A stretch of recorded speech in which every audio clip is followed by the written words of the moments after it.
안녕하세요. 지금 우리 공유 파트 공부하고 계시죠? 그래서 저번 시간에 이제 공유물의 관리 얘기를 남겨뒀는데요. 한번 진도를 나가보도록 하겠습니다. 공유물의 관리 행위 하면서 관리 행위가 뭔지에 대해서 이제 얘기가 나옵니다. 관리 행위. 제 265조는 공유물의 관리에 대해서 규정을 하고 있는데, 공유물의 관리에 관한 사항은 공유자의 지분의 과반수로서 결정을 합니다. 과반수라고 하는 것은 반을 넘어야 돼요. 그래서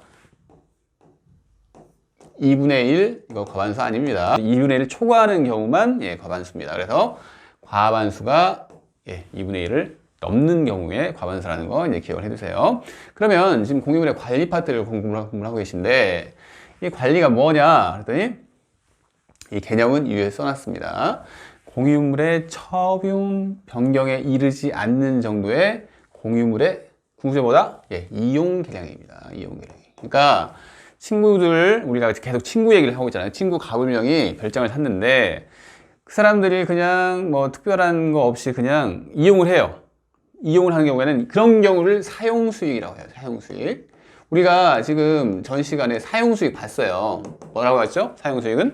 사용수익은 공유물 전부를 지분 비율대로 사용수익한다 해가지고 263조일 거예요. 그게 263조에서 사용수익을 얘기를 했는데, 지금 그게 아니라 가불병이 그 별장을 더 이상 이제 이용을, 그러니까 자기들이 이제 사용수익하고 싶은 생각이 없어서 그걸 임대를 주고 싶어 합니다.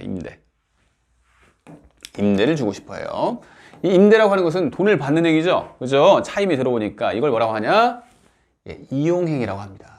그죠? 그래서 어찌 보면 이 사용수익과 이용행위는 거의 밀접한 얘기예요. 밀접한 얘기.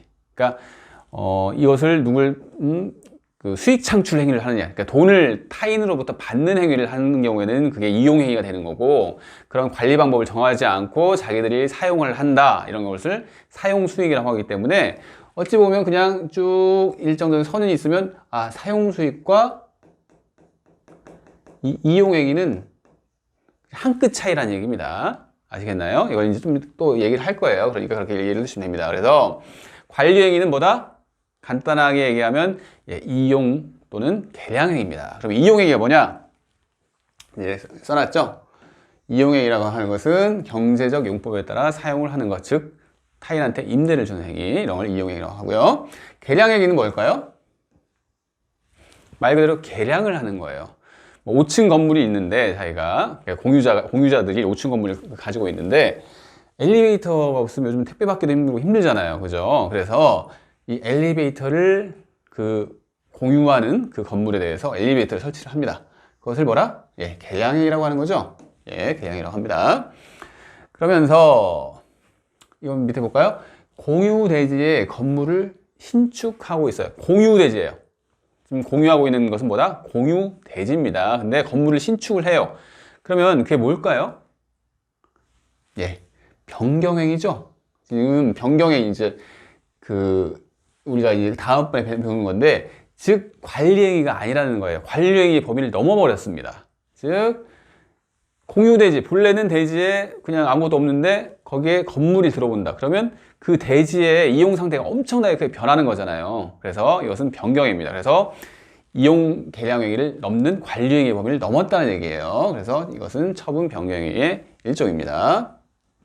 과반수 얘기는 했고, 265조는 임의 규정이죠. 당연히 이 공유자들이 알아서 결정을 할 거 아니에요. 그래서 265조는 임의 규정이기 때문에 당사자의 특약으로 알아서 할 수 있는 문제이다. 이렇게 이 정도만 기본 내용을 이해해 두시고 한번 이 내용들을 봅시다. 여기 한번 볼까요? 공유물의 사용수익. 사용수익이 뭐와 연결이 된다? 사용수익이 결국에는 이용 계량행위의 연장선이다. 두 개는 그냥 거의 같다고 생각하시면 됩니다. 그래서 구체적인 사용수익 방법을 정하지 않았어요. 친구들 셋이서 별장을 현재 가지고 있는데 특별히 그것을 빌려줄 생각이 있는 게 아니라서, 그런 경우 어떻게 한다고 그러죠? 263조 봤죠? 저번 시간에 봤습니다. 지분 비율에 따라서 공유물 전부를 사용수익 한다고 했습니다. 그래서 구체적인 사용 수익 방법을 정하지 않은 경우. 그죠? 근데 이 친구들 셋이서 모여가지고, 아, 이제 이거 임대를 주자 했습니다. 그러면 구체적인 사용 수익 방법을 정하는 겁니다. 그런 경우에 어떻게 정한다? 관리행위는 그게 이제 이용행위가 되는 거죠. 이용행위는 과반수 지분권으로 정합니다. 즉, 예를 들어서 예를 들어 볼까요? 이걸 봅시다. 갑이 3분의 2 지분을 가지고 있고 을이 3분의 1 지분을 가지고 있습니다. 근데 둘이 별다른 얘기가 없어요. 이것을 누구한테 뭐 임대를 주자 이런 얘기가 없어요. 그러면 뭐라고 했죠? 지분 비율에 따라서 이 건물 전부를 사용 수익하는 거죠. 갑을이. 그죠? 근데 이 갑을이 하다가 아, 이제는 우리가 사용할 거 없잖아 이러면서 병한테 병 맞죠? 병한테 임대를 주자고 얘기를 하고 있습니다. 그런 경우에 어떻게 이제 이게 이용행위가 되는 거죠. 이용행위, 이용계량행위, 즉 관리행위가 되는 겁니다. 이런 경우에는 어떻게 된다고요? 과반수 지분권으로 결정을 합니다. 그래서 여기서 보면 과반수 지분권자 있어요? 갑과 을 사이에서? 있죠? 현재 이 사람이 과반수 지분권자입니다. 그래서 갑이 과반수 지분권자이기 때문에 이 갑이 알아서 할 수가 있어요. 알아서. 그러니까 이 갑이 그래 내가 과반수 지분권자니까 나는 병한테 임대를 주고 싶어. 만약에 정까지만 임대를 하고 싶어 하는 사람이 있어. 근데 이것을 갑이 결정할 수 있다는 얘기죠. 그죠? 이렇게 구체적인 방법을 갑이 정할 수가 있습니다. 그래서 갑이 사용 수익 방법을 단독으로 결정 가능. 왜 그러죠? 왜? 과반수가 되니까. 그래서 1층 부분을 병한테 내가 임대차를 줘야겠어. 이렇게 갑이 단독으로 결정할 수 있습니다. 그러면 이 을 입장에서는 그래 뭐 네 갑이 이제 나는 지분이 적으니까 내가 할 수 있는 부분이 없지 했지만 그걸로 끝날까요? 아니죠. 이 을도 차임이라는 걸 받아야겠죠. 그죠? 그래서 을이 누구한테? 만약 이번에는 병한테 했어요. 병한테 이 건물을 지금 갑이 이렇게 임대차를 줬는데 병한테 뭘 청구를 할 수 있을까요? 병한테 을이 퇴거 청구가 가능할까요? 만약 갑이 단독을 했어요. 그래서 을이 조금 화가 났어요. 단독을 해가지고. 안 되죠? 왜냐? 갑은 정당한 권리 행사를 했죠. 자기가 과반수 지분권자니까. 그러니까 이 병은 적법한 점유자입니다. 갑을은 또 받았으니까. 그래서 을이 병한테 이 건물로부터 나가주세요. 안 됩니다. 그리고 부당이득 청구도 안 되죠. 왜 안 되죠? 현재 이 병이라는 사람은 갑으로부터 적법하게 점유를 이전받았기 때문에 정당한 점유자죠. 그래서 법률상 원인 없이 이득을 본 자다? 아닙니다. 법률상 원인이 있어요. 법률상 원인이 있는 갑으로부터 원인 있게 이렇게 점유를 이전받았죠. 임대차를 받았죠. 그렇기 때문에 이 을은 병한테 부당이득 청구도 할 수 없죠. 왜? 병이 정당한 임차인이죠. 그죠? 그러면 을은 가만히 있는 게 아니죠. 누구한테? 갑한테. 이 지금 1층 부분을 이렇게 병한테 이렇게 임대를 줬는데 이 1층 부분의 지분은 갑과 을이 3분의 2, 그리고 을은 3분의 1 이렇게 갖고 있어요. 그래서 이 부분으로부터 차임을 얻었으면 을의 지분 부분도 있을 거 아니에요. 그죠? 그래서 을은 당연하게 누구한테? 갑한테 내 3분의 1 차임 줘라 이렇게 부당이득 반환 청구를 할 수가 있는 거죠. 갑이 그 전부를 가지고 있는데 3분의 1 부분은 법률상 원인 없이 을 부분을 가지고 있는 거잖아요. 을 부분에 대한 차임을 갑이 가지고 있기 때문에 을은 갑한테 부당이득 반환 청구를 할 수가 있는 겁니다. 아시겠죠? 그래서 여러분들이 여기서 이제 이 내용이 중요한 것은 사용 수익이라고 하는 것은 그 구체적인 사용 수익 방법이 없을 때는 각자 지분 비율로 하는 거고 그걸 넘어가면 그것을 뭐 이용 또는 계량행위, 즉 관리행위 그 부분이 되는데 그렇게 되는 경우에는 과반수 지분으로 결정을 하는구나 이렇게 이해를 해주시면 됩니다. 그래서 좀 봤고요. 그러면 우리가 저번 시간에 그 4번 판례를 안 하고 지나갔어요. 보존행위 파트에서. 그래서 그 부분을 보도록 하겠습니다. 4번 볼까요? 공유물의 소수 지분권자가 협의 없이 과반수 지분권자의 반대말이 소수 지분권자죠. 이 사람은 과반수에 미달하는 사람입니다. 그래서 뭐 예를 들어서 그냥 뭐 3명 중에서 3분의 1이라고 해봅시다. 어떤 사람이 소수 지분권자가 협의 없이 공유물의 전부 또는 일부를 독점적으로 점유 사용하고 있습니다. 이러면 안 되겠죠. 이때는 소수 지분권자는 관리 행위를 결정할 수 있는 권한이 없죠. 근데 어떤 이유인지는 모르겠지만 소수 지분권자가 이렇게 전부 또는 일부를 독점적으로 점유 사용하고 있대요. 이런 경우에 다른 소수 지분, 이 사람도 3분의 1이라고 해볼게요. 다른 소수 지분권자가 보존 행위로서 공유물 인도를 청구할 수 없답니다. 이게 중요해요. 왜 없을까요? 3분의 1인 사람이 3분의 1한테 반환하라고 청구를 하는 거죠. 그러면 이 사람이 반환을 했어요. 이 사람이 청구를 하니까. 그러면 이 사람이 다시 독점적으로 일부를 독점적으로 점유 사용하게 되는 거죠. 반복이 되는 거죠. 어떤 그 상황이 변경되는 게 없어요. 이렇게 반환을 하게 되면 소수 지분권자가 다시 그 물건을 점유하는 꼴이 되는 거잖아요. 그래서 이런 경우에는 공유물 인도를 청구할 수 없습니다. 이게 중요합니다.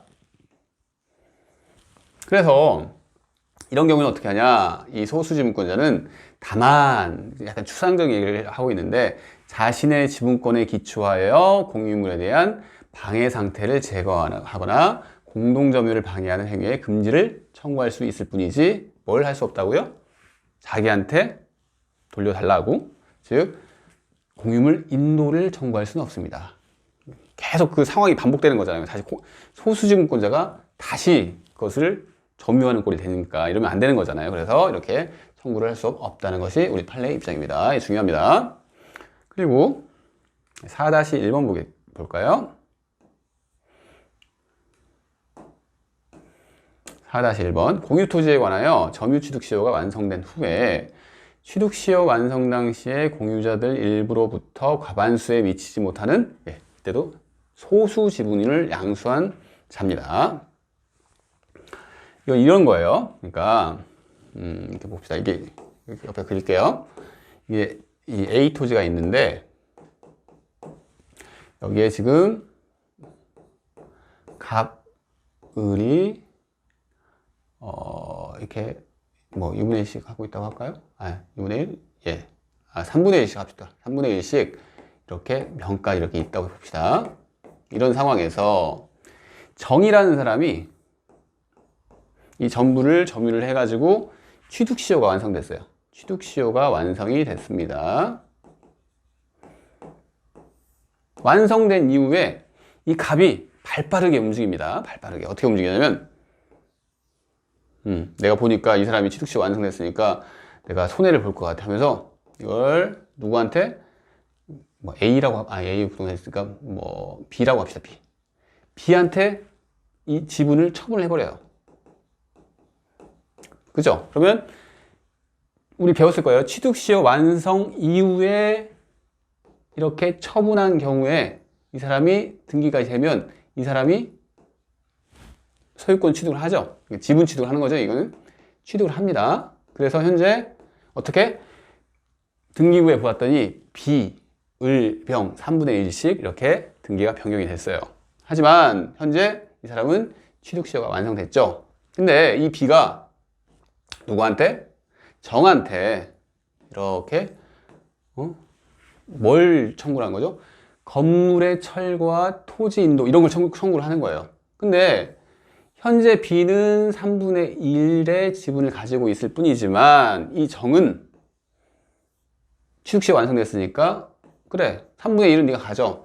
나는 나머지 3분의 2, 이 사람들은 처분을 안 했으니까 3분의 2에 대해서 이 사람이 점유취득시효 완성 당시의 점유자로서 청구를 할 수가 있어요. 을병한테. 근데 이 B가 고작 3분의 1인 사람이 3분의 2의 지분을 취득할 자한테 이런 걸 청구를 할 수 있을까요? 안 되죠? 관리 방법은 과반수 지분권자가 되어야지 청구할 수가 있기 때문에 B는 그런 권한이 없습니다. 오히려 이 사람이 권한이 있는 거죠. 그래서 다시 한번 읽어볼게요. 판례를. 공유 토지에 관하여 저변 취득시효가 완성된 후 취득시효 완성 당시에 공유자들 일부로부터 과반수에 미치지 못하는 소수 지분을 양수 취득한 제3자. 아까 그 뭐라고 그랬죠? 이 사람이 B였죠? B고 그 아까 갑을병 중에서 갑이 먼저 발빠르게 움직였습니다. 일부로부터 이 B가 소수 지분권 3분의 1을 취득을 했어요. 근데 나머지 과반수 지분에 관하여 취득시효 완성에 의한 소유권 이전 등기를 격려받아 과반수 지분권자가 될 지위에 있는 시효 취득자. 이 누구였죠? 정이었죠? 정에 대하여 지상 건물의 철거와 토지 인도 등의 정유 배제를 청구할 수 없다. 왜? 이 사람은 3분의 1을 취득할 지위에 있는 자입니다. 그래서 할 수가 없다는 얘기예요. 아시겠죠? 이렇게 이해해 두시면 되고요. 이제 이 위에 있는 판례 다 봤고 아래에 있는 쪽을 봅시다. 이제 관리 행위에 관한 판례가 또 나옵니다. 중요해요. 계속 중요합니다. 예, 1번 볼까요? 예, 공유물을 사용 수익할 방법을 정하는 것은 공유물 관리에 관한 사항이다. 즉 누구한테 임차를 준다, 임대차를 준다. 이런 것은 관리에 관한 사항이니까 어떻게? 지분의 과반수로서 결정하여야 하며, 그죠? 지금까지 아시겠죠?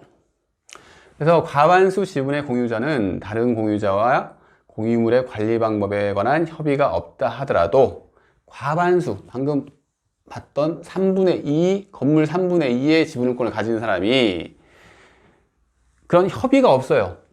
협의가 없다 하더라도 자기가 과반수가 되니까 사용을 단독으로 결정할 수 있죠. 그래서 과반수 지분의 공유자가 그 공유물의 특정 부분을 배타적으로 사용 수익하기로 정하는 것은 공유물의 관리 방법으로서 적법하죠. 이 사람이 내가 이 부분을 배타적으로 점유 사용하겠어. 가능합니다. 왜? 과반수가 되니까. 그래서 과반수 지분의 공유자로부터 사용 수익을 허락받은 점유자. 이번에는 임차를 줬어요. 임차를 준 경우에 소수 지분권자. 아까 우리 지금 이거 보고 있는 거예요. 이거. 이때 지금 소수 지분권자는 그 점유자가 사용 수익하는 건물의 철거나 퇴거 등을 어떻게 구할 수가 없습니다. 소수 지분권자는 할 수 없는 거죠. 그죠? 그리고 2번 볼까요? 과반수 지분의 공유자는 공유물의 관리 방법으로서 공유 토지의 특정 부분을 어떻게 배타적으로 사용 수익할 수 있죠. 자기가 결정할 수 있습니다. 있으나 뭐죠? 그로 인해 특정 부분의 사용 수익을 전혀 하지 못하고 손해를 입고 있는, 아까 3분의 1 지분을 가지고 있어가지고 건물을 3분의 1 지분권자 얘기를 하는 거예요. 그 사람이 손해를 입고 있는 소수 지분권자에 대하여 그 지분에 상응하는 임료 상당의 부당이득을 하고 있다. 누가? 자기가 지금 이렇게 봅시다. 이 과반수 공유자가 갑이고 이 사람이 을인데 3분의 2 지분권자를 가지고 있는 사람이 뭐 했죠? 병한테 임대를 줬죠. 그런 경우에 병은 차임을 이 사람한테 다 줄 거란 말이죠. 차임을 줬는데 이 차임 중에서 3분의 1은 누구 거다? 예, 을 거다 이 소리입니다. 을 거니까 어떻게? 을은 갑한테 부당이득 반환 청구를 할 수가 있다는 얘기입니다. 그죠? 됐고요. 3번 볼까요? 1의 3번입니다. 그래서 과반수 지분의 공유자로부터 특정 부분의 사용 수익을 허락받은 제3자의 점유 누구죠? 병이었죠, 방금. 그 병의 점유는 적법한 점유이니까 제3자는 소수 지분권자에 대해서 법률상 원인 없이 이득을 얻고 있다고 볼 수 없다. 왜? 이 사람은 법률상 원인이 있는 거예요. 갑으로부터 적법한 임대차를 받았기 때문에 그 사람은 법률상 원인이 없는 게 아니라 법률상 원인 이시 점유를 하는 거죠. 그래서 부당이득 반환 청구를 할 수가 없습니다. 아시겠죠? 그리고 이제 1-1번 볼게요. 토지의 공유자는 지분 비율에 따라 토지 전체를 사용 수익할 수 있죠. 그죠? 지분 비율에 따라 토지 전체를 사용 수익할 수 있지만 구체적인 사용 수익 방법에 관하여 공유자들 사이에 과반수의 합의가 없는 이상 1인이 특정 부분을 배타적으로 점유 사용할 수 없습니다. 즉 구체적인 사용 수익 방법이 정해지지 않아 있으면 그냥 단순하게 사용 수익하는 관계면 어떻게? 지분 비율에 따라 공유물 전부를 사용 수익해야 하는 거죠. 근데 지금 그 그걸 넘어서는 행위를 하고 있는 거예요. 넘어서는 행위. 무슨 얘기냐면 1인이 특정 부분을 배타적으로 점유 사용하려고 하는데 이것은 일반적인 사용 수익을 넘는 행위죠. 그죠? 그래서 어떻게? 과반수로 결정을 해야 한다는 얘기예요. 한 사람이 특정 부분을 배타적으로 점유 사용하는 것은 과반수가 합의로 결정을 해야 한다는 얘기입니다. 그래서 그런 합의가 없으면 어떻게? 그렇게 배타적으로 점유 사용할 수 없다는 얘기입니다. 합의를 별도로 해야 한다는 얘기죠. 그래서 2번 봅시다. 1-1번에 2번. 공유자 중에 일부가 특정 부분을 배타적으로 점유 사용하고 있다면 비록 그 특정 부분의 면적이 자신들의 지분 비율에 상당하는 명적 내라고 할지라도 다른 공유자들 중 지분은 있으나 사용 수익은 전혀 하지 않고 있는 자에 대하여 그 자의 지분에 상관하는 부당이익을 하고 있다고 고려할 것인가. 이는 모든 공유자는 공유를 전부를 지분 비율로 사용 수용할 권리가 있기 때문이다. 이 소리입니다. 지금 정해진 게 없기 때문에 이거 한번 볼게요. 좀 어려우실 수가 있는데 봅시다. 이렇게 이 부동산이 있는데 A 부동산이라고 합시다. 지금 세 사람이 공유를 하고 있어요. 근데 이렇게 관리 방법을 특별히 정하지 않고 있으면 갑, 을, 병 각자 3분의 1 지분 비율로 A 부동산을 전부를 사용 수용할 수 있죠. 근데 어떤 이유인지 모르겠는데 이 갑이 이 부분을 혼자서 수익을 하고 있어요. 딴 사람들 이용을 못하게 하고 있다는 얘기죠. 이렇게 이런 경우에 갑이 배타적으로 하고 있다고 봅시다. 그러면 이 부분은 지분이 을병의 지분은 없나요? 을병 지분이 있죠. 이분의 이쪽에 지금 3분의 1씩 다 지분이 골고루 퍼져 있는 거예요. 왜? 지분은 전체에 미치니까.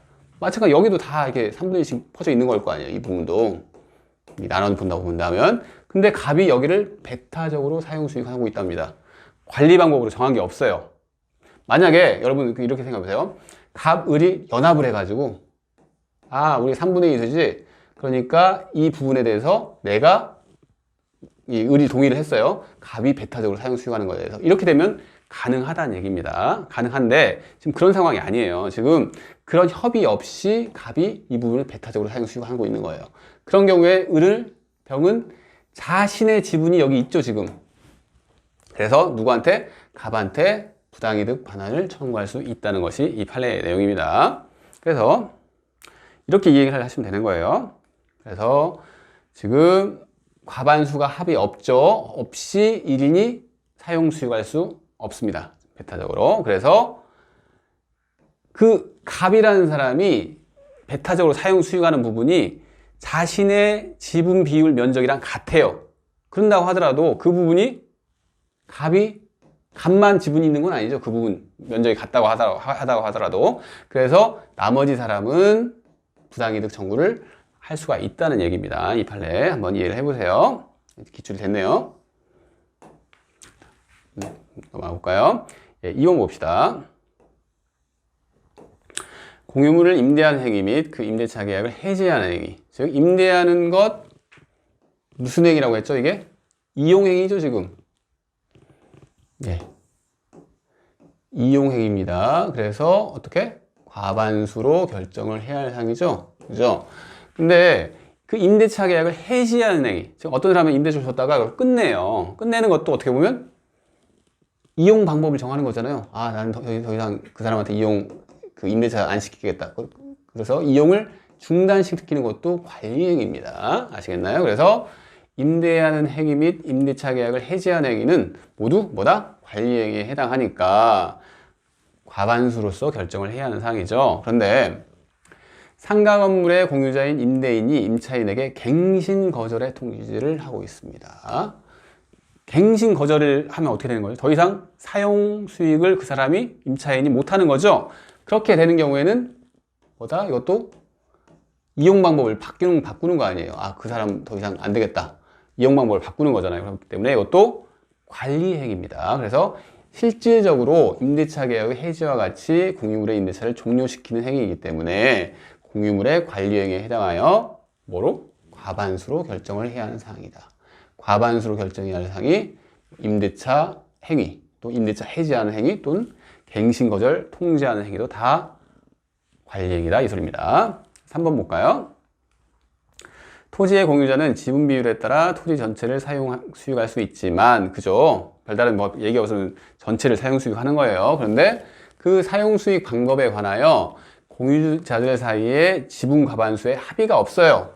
그러면 어떻게? 합의가 없으면 전체를 지분 비율대로 사용 수익해야 하는 게 원칙입니다. 근데 공유자 중에 일부가 그걸 어기고 전부를 배타적으로 점유 사용하고 있대요. 그러면 다른 공유자는 어떻게 알고 있다고요? 아, 침해를 보고 있는 거죠. 그죠? 다른 공유자들의 지분까지 이 사람이 사용을 하고 있기 때문에 이 다른 공유자들은 그자의 지분에 상관은 부당이득을 하고 있죠. 그죠? 그 사람이 지금 현재 그 점유 사용하는 사람이 사용 수익하고 있습니다. 그래서 부당이득 반환 청구가 가능하다는 얘기입니다. 똑같은 얘기죠. 4번 볼까요? 공유물 관리에 관한 사항은 공유자의 지분의 과반수로서 결정하고 공유물의 사용 수익 관리에 관한 공유자 간의 특약. 예. 이 공유자들끼리 사용 수익에 관한 특약을 맺겠죠. 그런 특약이 있으면 누구에게도 특정 승계인에게도 승계가 됩니다. 됐는데 여기서 중요한 것은 공유물에 관한 특약이 어떤 특약이었냐면 지분권자로서 사용 수익권을 사실상 포기하는, 일반적이진 않죠. 지금 지분권자가 되면 그 지분 비율대로 사용 수익할 수 있는 권리가 있어야 할 거 아니에요. 근데 사용 수익권을 사실상 포기하는 어떤 내용의 특약이라고 했습니다. 그런 경우에는 지분권의 본질적 부분을 침해하는 그런 특약이죠. 그런 경우에는 어떻게? 특정 승계인이 그러한 사실을 알고도 지분권을 취득하였다는 등의 그런 사정이 없는 한 뭐다? 승계가 안 된다는 얘기입니다. 그러니까 즉 원칙적으로 이런 특약은, 즉 사용 수익에 관한 이런 특약은 특정 승계인에게도 승계가 되는 게 원칙이나 이렇게 일반적이지 않은 특약, 사용 수익권을 포기하는 특약은 승계되지 않는다고 보는 것이 판례의 태도입니다. 이것도 기출이 됐네요. 됐고, 이제 우리가 다 봤어요. 관리에 관한 사항을 봤습니다. 다시 한번 볼까요? 관리에 관한 사항은 뭐다? 과반수로 결정을 한다. 관리에 관한 게 뭐다? 대표적인 게 임대차를 주는 거, 임대차 해지를 하는 거, 또는 갱신 거절의 통지도 임대차 해지를 똑같이 받죠. 이런 경우에는 어떻게?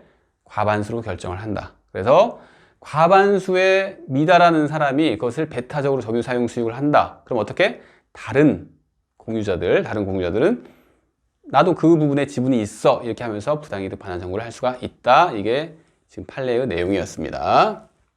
그러면 이제는 관리를 다 받고 처분 변경을 봅시다. 그러면 처분이 뭔지 변경이 뭔지를 봐야겠죠. 여기 봅시다. 처분이 뭘까요? 공유물의 처분. 이게 공유물 처분과 여러분들이 지금까지 배웠던 내용 중에 공유 지분 처분은 완전히 다른 거예요. 혼동하시면 안 됩니다. 공유 지분 처분은 친구 갑을병이 있는데 이 갑이 을병과 사이가 깨졌어요. 아, 나 여기 더 이상 이제 관계를 맺고 싶지 않아 해가지고 자기 지분 3분의 1을 정한테 팔아버리는 거죠. 그죠? 그러면 이 A 부동산이라고 볼게요. A 부동산의 지분권자가 정을병으로 바뀌는 겁니다. 그죠? 이것은 지분 처분은 자유예요. 근데 공유물 처분은 공유물 지분 처분이랑 완전히 다른 내용이에요. 뭔 소리냐면 갑을병이 똑같이 있어요. 친구가 다 갑을병인데 부산에 별장이 있다고 해봅시다. 근데 부산이 좀 질렸나 봐요. 그래서 우리 속초로 가자. 속초에 별장을 하자. 근데 돈이 더 있으면 좋겠지만 이 부산 별장을 팔아서 속초로 가려고 생각하고 있는 겁니다. 그러면 부산 별장을 팔아야겠죠? 이게 처분이에요. 이 물건 전체를 처분하는 거. 공유물을 다른 사람한테 넘기는 거. 이런 처분. 이 처분은 한 사람이라도 반대하면 안 되겠죠? 이 갑을병 전원이 동의를 했을 때 처분할 수가 있는 겁니다. 속초 별장을 사기 위해서 부산 별장을 처분한 거에 대해서 전원이 동의를 해야 한다는 얘기예요. 그래서 공유물 처분과 공유 지분 처분은 같은 내용이 아니라는 것을 우선 먼저 이해를 해주세요. 그래서 공유물을 처분하려고 해요. 부산 별장을 처분하려고 그러면 공유자는 다른 공유자의 동의 없이 공유물을 처분하거나 변경하지 못하겠죠. 변경도 마찬가지입니다. 아까 변경에서 어떤 얘기가 나왔죠? 변경에서 건물 신축 얘기를 했나요?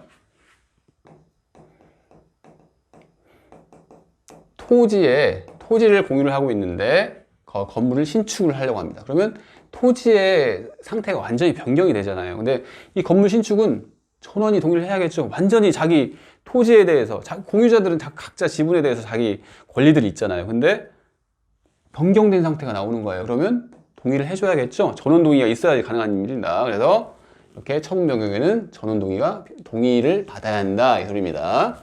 처분이 뭔지, 변경이 뭔지에 대해서는 한번 보시고요. 이건 써놨습니다. 지분 처분은 자유나 공유물의 처분 변경은 전원 동의가 필요한 사항이라는 거 잘 기억해 주세요. 봤고요. 그러면 이 공유물에 대해서 어떤 의무가 생기는 게 있겠죠. 예를 들어서 세금을 내야 한다든지 이런 거 어떻게 하는지 봅시다. 갑, 을, 병, 친구 셋이서 별장을 소유하고 있는데 세금이 나왔어요. 세금이. 그럼 어떻게 부담을 하는 게 낫겠죠? 지분 비율로 부담을 합니다. 1항. 2항 볼까요? 공유자가 1년 이상 전항의 의무이행을 지체를 하고 있어요. 갑을병이 각자 세금을 내야 할 부분이 있는데 병이 세금을 막 자기는 안 내려고 하는 거예요. 그래서 다른 공유자, 이 중에서 갑이든 을이든 아니면 이렇게 다른 공유자는 상당한 가액으로 지분을 매수할 수가 있습니다. 이렇게 너랑 같이 이렇게 물건 샀더니 안 되겠다 해가지고 병의 지분을 매수할 수가 있는 거예요. 이렇게 의무를 이행을 지체를 했을 때. 근데 이 지분 매수 청구권이라고 하는데 이것을 지분 매수 청구권은 뭐다? 형성권입니다. 형성권. 청구권과 형성권의 차이에 대해서 기억이 이제 워낙 옛날이라서 기억이 안 나시겠지만 청구권은 상대방이 응해야 돼요. 그래서 만약에 지분 매수 청구권이 청구권이라고 본다면 뭐죠? 이 갑이 내가 네 지분을 매수해야겠다 했을 때 병이 거절하면 성사가 안 되는 거예요. 그죠? 근데 지분 매수 청구권이 청구권이 아니라 형성권이라고 본다면 갑이 내가 네 지분을 사야겠다 하면 이 매수의 관계, 매수를 해야 하는 관계가 형성이 됩니다. 법률 관계가 바로 형성이 된다는 얘기죠. 병의 승낙이랑 무관하게. 그래서 형성권이기 때문에 갑이 돈을 제시를 해야 돼요. 가액을. 갑이 전혀 돈도 없으면서 너 의무이행 지체했자면서 지분 매수 청구권 딱 행사하면 이게 형성권이기 때문에 바로 매수를 해야 할 관계가 형성이 됐는데 돈이 없는 사람이 이렇게 하면 말도 안 되는 거잖아요. 그래서 형성권이기 때문에 이 사람은 상당한 가액을 제공을 해야 한다는 얘기예요. 밑에 나와요. 그렇습니다. 공유물에 대한 부담. 이것도 판례죠. 공유 토지 중 도로보다 높은 부분을 굴착하여 도로와 같은 높이로 정지하는 공사는 공유 토지의 이용 가치를 높이는 것으로서 공유물의 관리 행위로 보아야 한다. 한번 이해해 볼까요? 무슨 얘기냐면 이렇게 도로가 있는데 이 어떤 토지가 이렇게 있어요.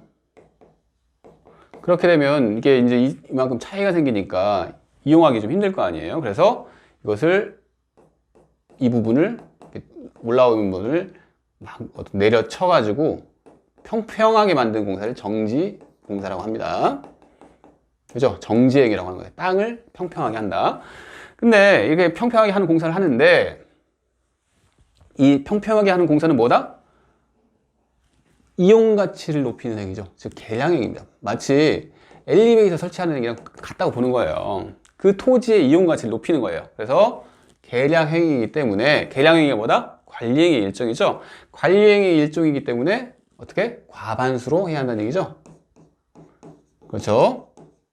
근데 이 판례에서는 쭉 읽어볼게요. 공유토지의 과반수 지분권자는 협의 없이 단독으로 관리행위를 할 수가 있다고 했죠. 과반수 지분권자니까. 그래서 여기서 보면 이 토지에 을이 있는데 갑이 3분의 2고 을이 3분의 1 지분권자였어요. 그래서 이 갑이 정지공사를 해야겠다. 단독으로 결정할 수 있죠. 그래서 어떻게? 병은 누구냐면 이 공사를 할 수 있는 사람, 공사업자예요. 공사업자한테 계약을 체결했어요. 갑이 단독으로. 그죠? 했는데 그로 인한 관리 비용, 이 공사 비용을 누가? 을이 지불을 해야겠죠. 지분 비율에 따라 지불을 해야 하는데 지분 비율에 따라 부담할 의무가 있으나 이와 같은 관리 비용의 부담 의무는 공유자의 내부 관계에 있어서, 즉 내부 관계라고 하는 것은 갑을 사이의 문제라는 얘기예요. 갑을 사이에, 공유자 사이에. 그래서 갑이 지금 병이랑 계약을 했죠. 계약의 주체는 갑과 병이죠. 병이 봤을 때는 을은 갑자기 안 보이는 사람입니다. 이렇게 갑이랑 계약을 한 거예요. 그래서 이 병은 누구한테 청구할 수 있죠? 이 공사 대금을 병한테 청구할 수 있죠. 그렇죠? 계약은 이 둘이 맺은 거예요. 병이 갑한테 청구할 수 있는 거죠. 공사 대금을. 그죠? 그래서 갑이 이렇게 대금을 다 줘야 합니다. 근데 대금을 다 줬는데 이 대금이 뭐에 관련된 대금이죠?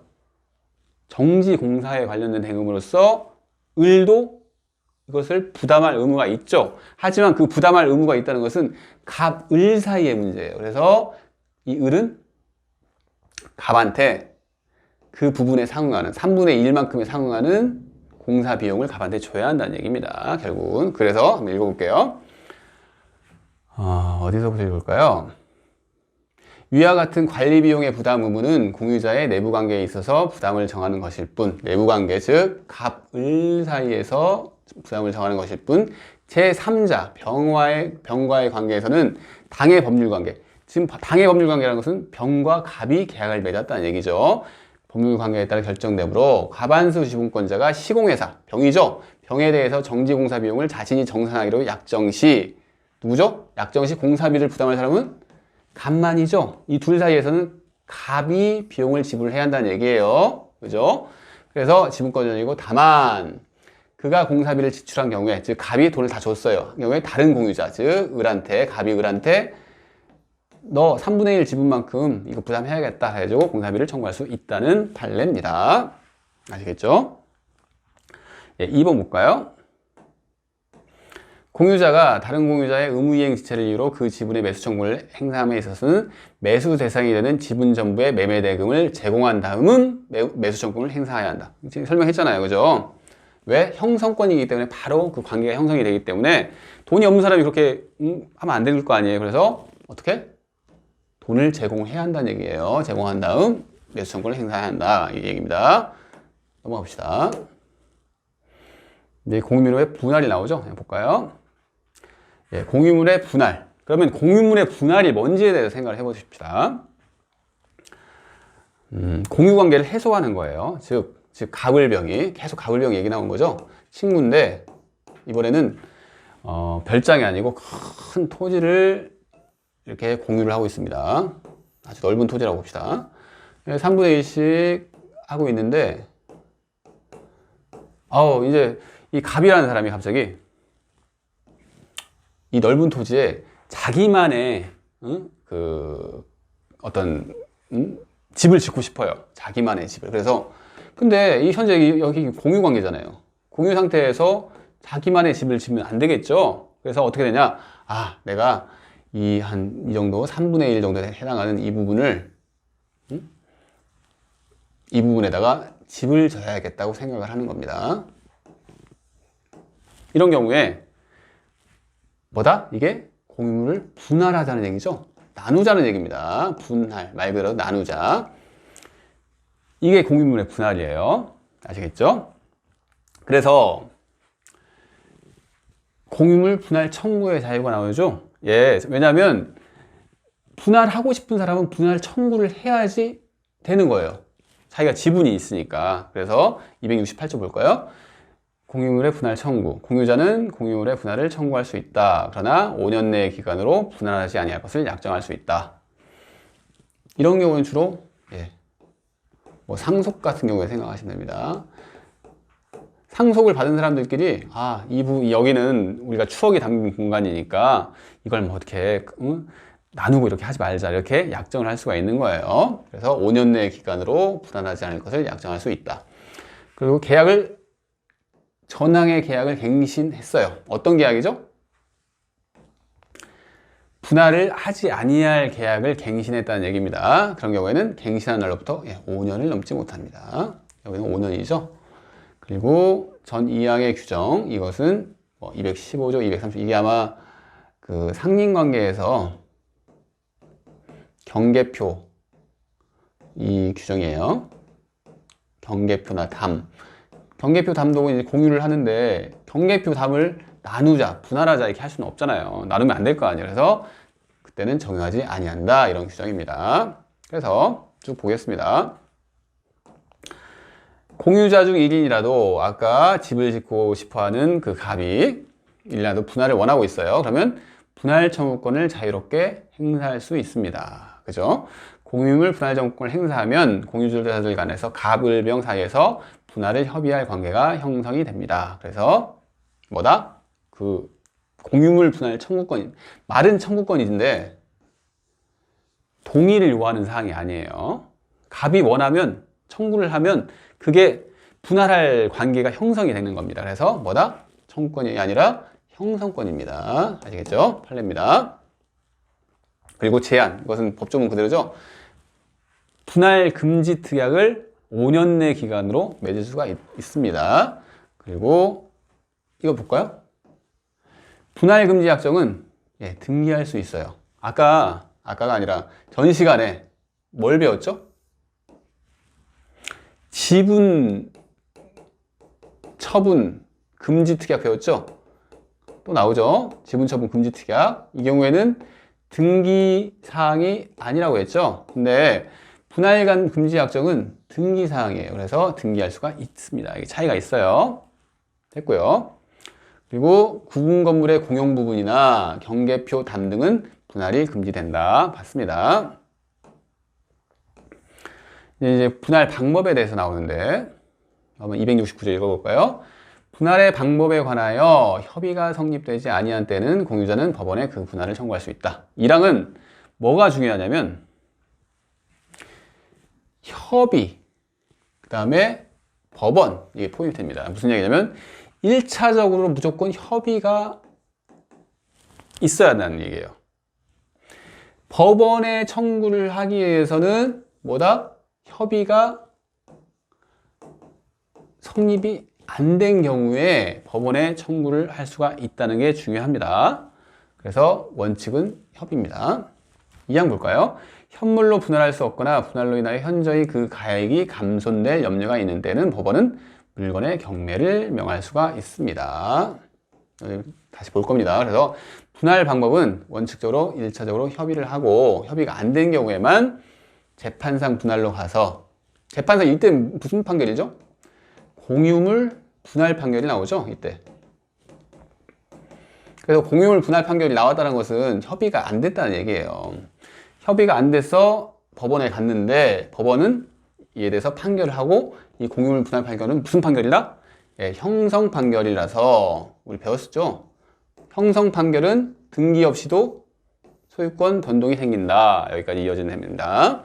그래서 이제 쭉 봅시다. 협의 분할부터 보면은 공유자 전원이 참여를 해야겠죠. 이것은 좀 더 자세하게 볼게요.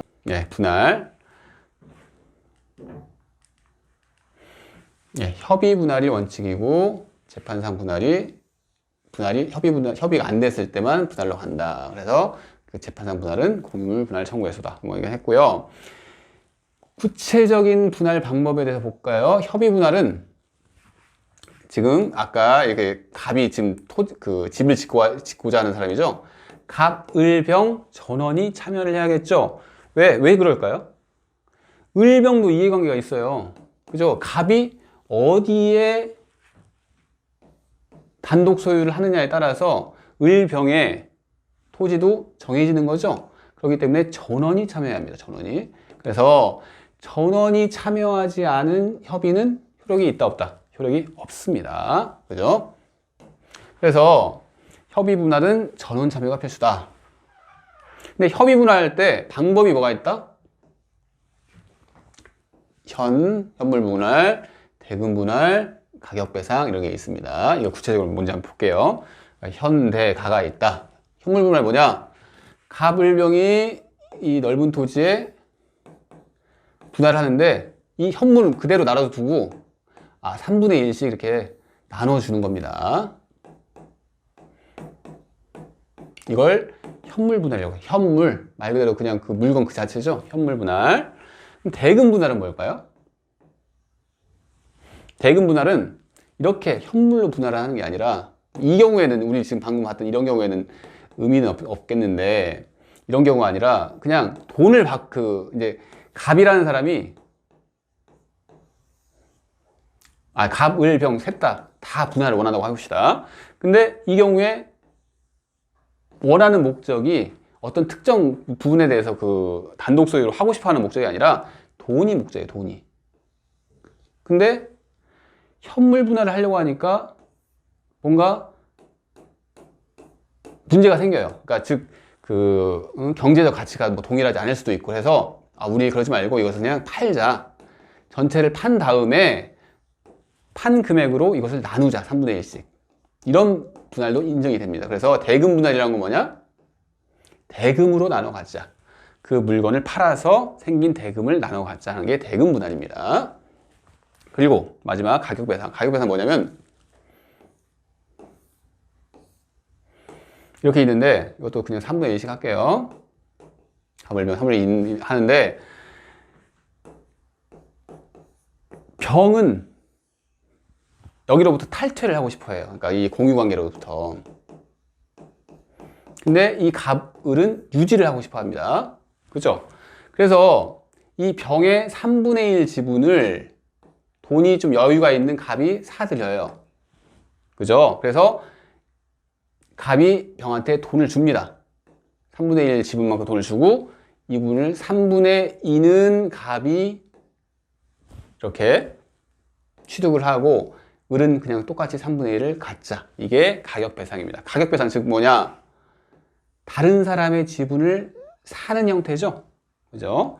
다른 사람의 지분을 사는 형태다. 그래서 이 방법이 분할 방법이 현물 분할, 대금 분할, 가격 배상 이렇게 있는데 이 가격 배상은 어찌 보면 그냥 지분만 바뀐 거지. 3분의 1씩 다 가지고 있다가 갑이 3분의 2만 된 거지.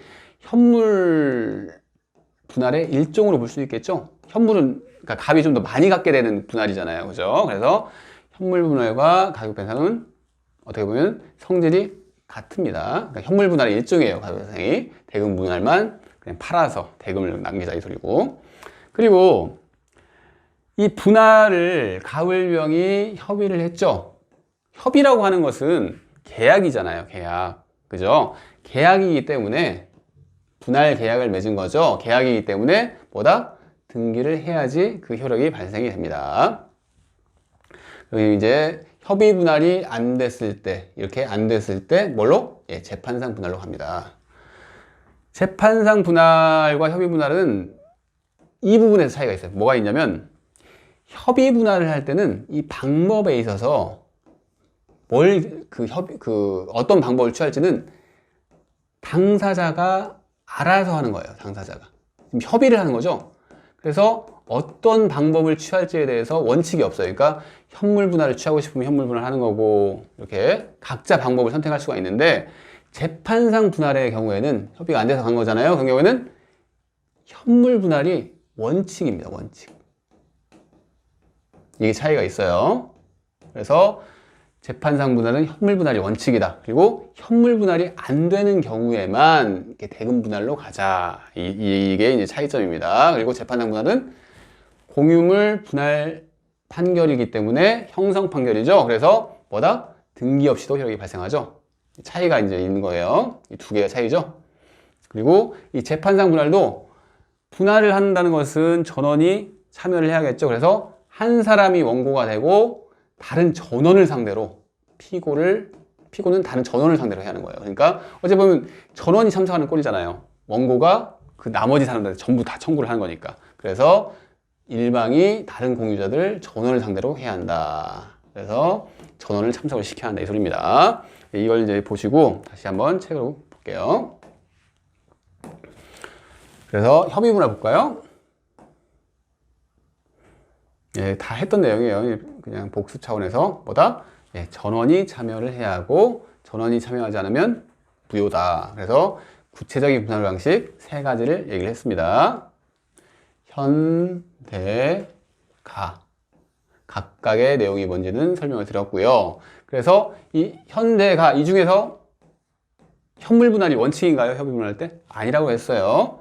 협의 분할은 이런 분할 방법에 대해서 알아서 결정을 하는 겁니다. 그래서 협의 분할은 당사자가 임의로 방법을 선택할 수가 있습니다. 아시겠죠? 그리고 협의 분할, 즉 협의라고 하는 것은 이렇게 분할하자 하는 계약이죠. 계약이기 때문에 법률 행위에 의한 물권 변동이고 따라서 등기를 해야지 효력이 발생을 합니다. 다 봤습니다. 이제 재판상 분할 볼까요? 지금 뭐 이렇게 재판상 분할이라고 하지만 이게 우리가 배웠던 걸로 이렇게 바꾸면 뭐죠 이게?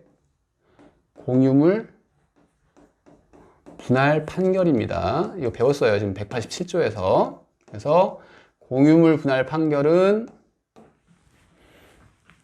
예, 형성 판결이라는 게 되게 중요했죠. 그래서 이 형성 판결이고 이 형성 판결에 한해서만 187조가 적용이 되니까 뭐다? 등기 없이도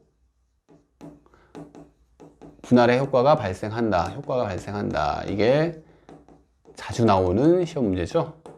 그래서 재판상 분할은 협의 분할이 성립되지 않은 경우에만 할 수 있는 거예요. 공유자가 다른 공유자 전원을 상대죠. 그죠? 전원을 상대로 해야 합니다. 분할을 청구하는 겁니다. 그래서 여기서 뭐다? 협의 분할 절차를 거치지 않으면 안 되죠. 협의가 안 됐을 때만 재판상 분할을 청구를 하는 겁니다. 봤고요. 넘어갑시다. 그래서 2번은 설명을 드렸습니다. 자주 나오는 거라고 했죠. 그리고 3번 재판상 분할의 경우에 뭐다? 현물 분할이 원칙이다. 그죠? 협의 분할은 방법의 자유가 있어요. 응? 그래서 뭐가 원칙이다, 뭐가 예외다 이런 게 없는데 재판상 분할의 경우에는 현물 분할이 원칙입니다. 그래서 현물 분할이 뭔가 조금 미진할 때 그때만 예외적으로 즉 현물로 분할할 수 없거나 분할로 인하여 현저히 그 가액이 감손될 염려가 있는 그런 경우에만 뭐다? 현물 분할 이외의 방식을 선택할 수가 있는 겁니다. 볼까요? 재판상 분할 시 현물 분할이 가능한 경우나 분할로 인하여 현저히 그 가액이 감손될 염려가 없는 경우에는 뭐다? 현물 분할을 해야죠. 그래서 경매를 즉 팔 수가 없는 거예요. 팔아가지고 대금 분할을 할 수가 없다는 얘기입니다. 판례를 좀 볼까요? 예, 1번 판례 봅시다. 공유물 분할은 협의 분할을 원칙으로 하고, 그죠? 협의가 성립되지 아니한 때 재판상 분할을 청구할 수 있다. 그죠? 따라서 공유물 분할에 관한 협의가 성립된 경우 일부 공유자가 분할에 따른 이전 등기에 협조하지 않거나 분할에 관하여 다툼이 있더라도 재판상 분할을 청구할 수 없다. 무슨 얘기인지 아시겠나요? 무슨 얘기냐면 협의가 성립이 됐어요. 그죠? 성립이 된 상태에서 협의를 이행을 해야 하는데 어떤 사람들이 협의를 이행 안 하려고 하는 거예요. 응? 그래서 일부 공유자가 분할에 따른 이전 등기에 협조하지 않거나 분할에 관해 다툼이 생겼어요. 협의가 성립된 이후에. 그러면 성립된 이후의 문제잖아요. 성립이 됐죠? 이 경우는 뭐다? 아, 너 왜 이행 안 하냐? 이렇게 해서 채무불이행책을 물어야 하는 거지 재판상 분할을 청구할 수가 없다는 얘기입니다. 이런 경우에. 왜냐? 협의가 성립된 다음에 성립이 됐으니까 그 다음에 생긴 문제니까 아시겠죠? 2번 보겠습니다. 예, 공유물 분할의 소에 있어 합리적 방법으로 지분 비율에 따른 분할을 명화해야겠죠. 뭐 당연한 얘기입니다. 지분 비율은 지분에 따른 가액 비율에 의하여 하고 목적물의 형상, 위치, 이용 상황, 경제적 가치가 균등하지 아니할 때 원칙적으로 경제적 가치가 지분 비율에 맞도록 조정하여 분할을 명화해야 한다. 무슨 얘기인지 아시겠죠? 무슨 얘기냐면 뭐 쉬운 얘기인데, 이렇게 토지가 있어요. 토지가 있고 갑, 을이 2분의 1씩 공유를 하고 있는 상황입니다. 근데 분할을 지금 하려고 하고 있어요. 근데 이 주변의 상황이 일정치가 않죠. 무슨 얘기냐면 이쪽은 도시고요, 이쪽은 농촌이라고 봅시다. 그러면 당연히 이쪽이 가격이 비싸죠. 가격이 더 비쌀 겁니다. 근데 이런 상황에서 우리 2분의 1이야 하면서 이렇게 반절로 쪼개면 이게 합리적인 걸까요? 아니죠. 이렇게 하면 안 됩니다. 그래서 뭐냐, 도시 쪽은 비싸니까 이렇게 나누고 나머지 부분 농촌 쪽에 가까운 쪽은 이렇게 나누자. 이렇게 해야지 이게 2분의 1이 맞다는 얘기죠. 그 얘기를 하고 있습니다. 봤고요. 3번 봅시다. 3번에 1번. 공유물 분할은 협의 분할의 경우에는 그 방법을 임의로 선택할 수가 있다고 그랬죠. 그죠? 협의 분할은 분할 방법에 있어서 자유가 있기 때문에 현대가를 알아서 선택할 수가 있습니다. 선택할 수 있는데, 재판상 분할의 경우에는 법원은 현물로 분할하는 게 원칙이라고 했죠. 현물 분할이 원칙이에요, 재판상 분할에는. 그래서 현물로 분할할 수 없거나 현물로 분할 시 현저히 가액이 감소될 염려가 있다. 그럴 때만 경매를 청구해가지고 대금 분할을 할 수가 있습니다. 그래서 위와 같은 사정이 없어요. 이런 감소된 염려가 없어요. 이런 사정이 없는 한 법원은 공유자의 지분 비율에 따라 공유물을 현물 분할을 해야겠죠. 현물 그대로 수개의 물건으로 분할하고 분할된 물건에 대하여 각 공유자의 단독 소유권을 인정하는 판결을 하여야 하며, 분할의 방법은 당사자가 구하는 방법 구해받지 아니하고. 지금 재판에 들어간 거예요. 재판에 들어갔으면 일반인의 생각과 판사의 생각은 다를 수가 있어요. 그래서 이런 경우에는 판사들이 알아서 결정을 해야지, 당사자가 이렇게 해주세요 저렇게 해주세요 한다고 해서 판사가 거기에 꼭 구속이 되는 것은 아니라는 얘기를 하고 있습니다. 그래서 분할의 방법은 당사자가 구하는 방법에 구하여받지 아니하고 법원의 재량에 따라 분할을 하면 됩니다. 그 얘기를 하고 있습니다. 일반적인 얘기죠. 그리고요, 3번에 2번을 볼까요? 토지 분할의 경우에 각 공유자가 취득하는 토지의 면적이 공유 지분의 비율과 같도록 하는 것이, 그게 원칙이래요. 원칙인데 반드시 그래야만 하는 것이 아니고, 무슨 얘기죠? 그 토지 어떤 경우에는 토지가 엄청 넓어가지고 이쪽 토지 그 가치랑 이쪽 토지 가치가 같지 않은 경우가 있는 거 아니에요. 일반적으로 토지가 조그만하기 때문에 다 일반적인 비슷할 텐데, 아주 넓은 토지를 생각해 보세요. 그죠? 그런 경우에는 반드시 그래야만 하는 것은 아니다. 즉 지분 비율과 같지 않게 해도 괜찮다는 얘기죠. 그래서 또 똑같은 얘기입니다. 토지의 형상, 위치, 이용상, 경제적 가치가 균등하지 아니할 때는 경제적 가치를 우선해야 하는 거죠. 경제적 가치가 지분 비율에 상응되도록 분할을 하는 것도 허용되며, 공유자 상호 간의 금전으로 경제적 가치의 과부족을 조정해야 하여 분할을 하는 것도 현물 분할의 한 방법 허용된다. 무슨 얘기냐면, 이쪽이 도시고 이쪽이 농촌인데 그냥 좀 간편하게 이렇게 면적 비율로 했어요.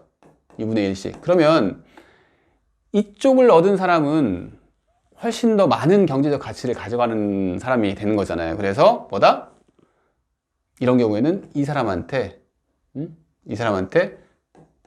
돈을 줘야겠죠. 내가 좀 더 많이 가져갔잖아 이러면서, 분할했더니 많이 가져가잖아 하면서 돈을 줘야 한다는 얘기입니다. 그래서 그 과부족을 조정하는 것도 현물 분할의 한 방법으로 허용된다 이 얘기입니다. 아시겠죠? 그 얘기고요. 쉬운 얘기죠, 여기는. 4번 보겠습니다. 공유물 분할 청구의 소에서 공유물을 특정한 자에게 취득토록 하는 것이 상당하고, 다른 공유자에게는 그 지분의 가격을 취득시키는 것이 공유자 간의 공평을 해치지 않는다고 인정되는 때에는 공유물을 공유자 중 1인의 단독 소유 또는 수인의 공유로 하되, 현물을 소유하게 되는 공유자로 하여금 다른 공유자에 대하여 지분의 적정한 가격을 배상시키는 방법도 현물 분할의 하나로 허용된다. 이게 뭐죠? 어떤 방법이죠? 아까 얘기했지만 이게 가격 배상입니다. 지금 무슨 얘기냐면, 다른 사람의 지분을 자기가 취득을 하고 그에 따라서 돈을 지불해 주는 거예요. 그래서 갑과 을이 2분의 1 지분을 가지고 있다가 을의 지분을 갑이 삽니다. 그죠? 갑이 산 다음에 돈을 줘야겠죠? 샀으니까 돈을 주는 거예요. 이게 현물 분할의 하나. 즉, 가격 배상도 현물 분할의 하나로서 인정이 됩니다. 그 얘기를 하는 거예요. 그리고 또는 갑을병 셋이 있어요. 그러면 3분의 1씩 가지고 있다가 갑이 이걸 사요. 그러면 을은 가만히 있고 3분의 1 유지가 되고 병의 지분을 갑이 사는 거죠. 그래서 이런 경우도 뭐다? 예, 가격 배상이다. 병의 지분을 갑이 사가지고 3명의 공유 형태에서 2사람의 공유 형태로 바뀌는 이런 형태로 이제 가격 배상도 현물 분할의 하나로 인정이 된다 이 소리입니다. 됐고요. 예, 5번 볼게요. 공유물 분할 청구에서는 뭐다? 형성에서 계속 나오죠. 공유물 분할을 청구하는 자의 방법에 구애받지 않고 재량에 따라 분할을 명할 수 있으므로 다 했던 내용이네요.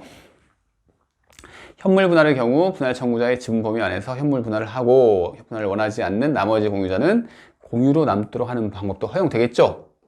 모든 사람들이 다 분할을 청구하는 사람은 그 분할로부터 그 공유로부터 나가고 싶지만 나머지 사람들은 갑을병 중에서 병만 나가고 싶고 갑을은 그냥 그 상태 공유 상태를 유지를 하고 싶어요. 그러면 한 사람만 나가면 되죠. 그죠? 그래서 뭐다? 나머지 공유자는 공유로 남도록 하는 방법이 허용되겠죠. 근데 그렇다 하더라도 공유물 분할을 청구한 공유자, 이 사람은 공유물 분할을 통해서 나가려고 하는 거예요. 공유관계를 자기는 공유관계를 해소하려고 하는 거예요. 그래서 청구한 공유자에게는 공유관계를 해소하고 단독성을 인정을 해야겠죠. 인정하여야지 이 뒤에가 이제 포인트인데 분할 청구자 지분의 일부에 대하여만 공유물 분할을 명하고 일부 지분에 대하여는 이를 분할하지 아니하거나 분할을 청구한 사람이 나가야 하는데 그 청구자의 일부에 대해서만 분할을 명했답니다. 그러니까 3분의 1을 가지고 있는 사람이 있는데 이거의 반절 6분의 1에 대해서만 뭐다? 가격 배상을 해주고 만약 가격 배상을 한다면 나머지 6분의 1은 네가 남아있어라. 이렇게 하면 안 된다는 얘기를 하는 거예요. 그래서 다시 한번 읽어볼게요. 분할 청구자 지분의 일부, 즉 6분의 1, 3분의 1을 가진 사람 중에 6분의 1부에 대해서만 분할을 명했어요. 6분의 1은 그래 분할하자 이렇게 하고 나머지 6분의 1, 일부 지분 이를 분할하지 아니하거나 그러면 공유관계가 계속 유지가 된다는 얘기죠. 그러면 이 분할 청구한 사람은 의의가 없는 거예요. 의미가 분할 청구한 의미가. 그래서 공유물의 지분 비율만을 조정하는 등의 방법으로 공유관계를 뭐다? 유지하도록 하는 것은 허용될 수 없다. 분할 청구한 사람들은 나가야 한다 소리입니다. 분할 공유관계를 해소시켜줘야 한다는 얘기입니다. 그 판결에서. 그리고 6번 볼까요?